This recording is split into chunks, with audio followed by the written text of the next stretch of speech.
Today I listened to Tim Ferriss' podcast with Dave Camarillo, a jiu-jitsu coach from the Bay Area.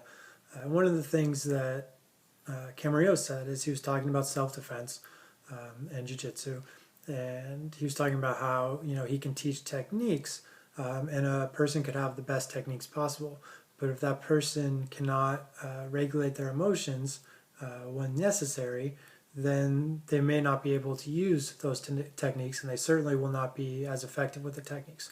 So he used the example of self-defense and protecting your life essentially, and sports is certainly not the same type of life and death situation that you might have to use a self-defense skill, but the same type of emotional regulation affects sports performance as well, and ultimately skill performance. So if you have great technique, and you learn that technique, in a sterile environment. So, it's popular to practice individually, and it's popular to, take away all potential variables so that we focus on one specific thing, let's say shooting, and we eliminate any distractions so that we can concentrate fully on improving shooting. And by eliminating all of those potential distractions and all the external factors, it's easy to see immediate improvements in one's shooting. But in a game, we can't eliminate all those external factors.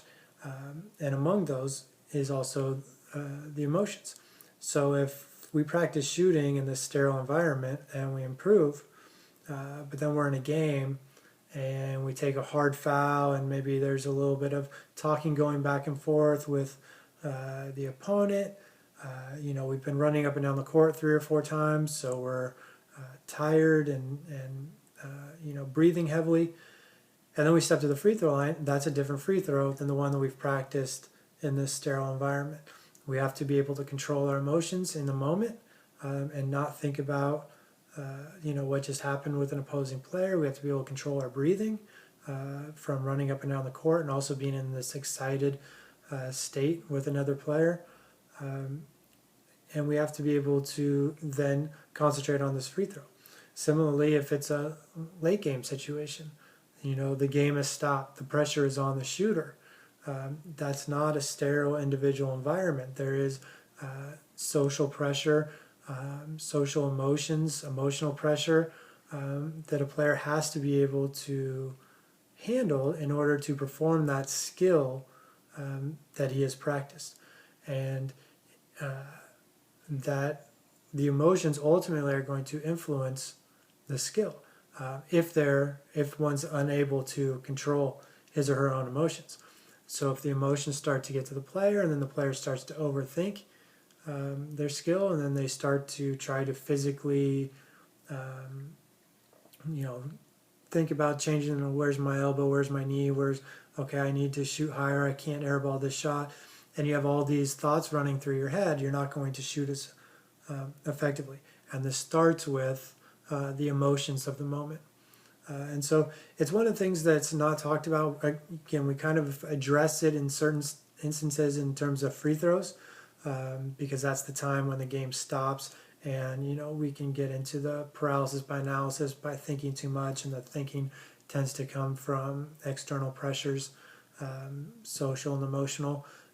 But beyond that, we tend not to concentrate a lot on emotions and how emotions can affect skill performance. But being really psyched up, it's going to tend not to improve a fine motor skill, which one might consider shooting a basketball to be closer to a fine motor skill than a gross motor skill.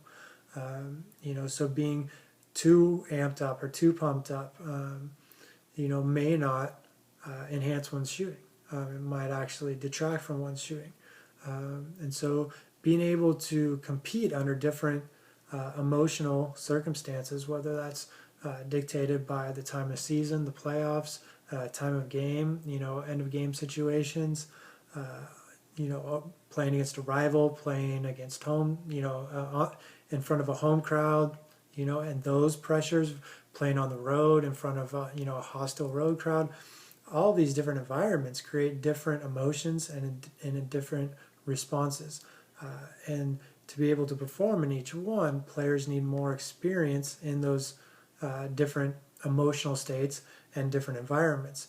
And only practicing in these sterile environments where we've ignored or eliminated all of these potential external factors that cause internal reactions will not necessarily prepare us to go out into the environments in which we play our games.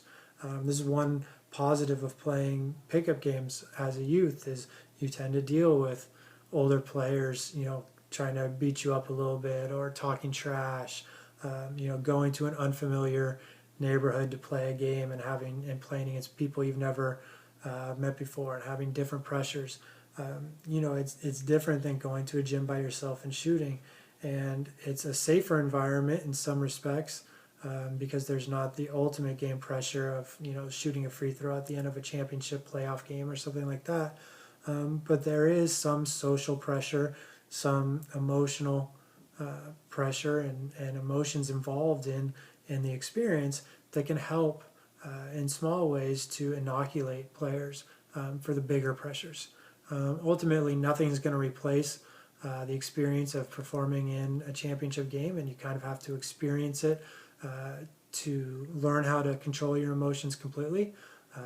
But there are some things that can be done, working with a sports psychologist potentially, using visualization to imagine, the experience and try to recreate the experience so that you can learn how to control your emotions. Playing pickup games, playing in different environments as you grow up that challenge one to control emotions and to be able to perform skills optimally under different situations and different environmental conditions.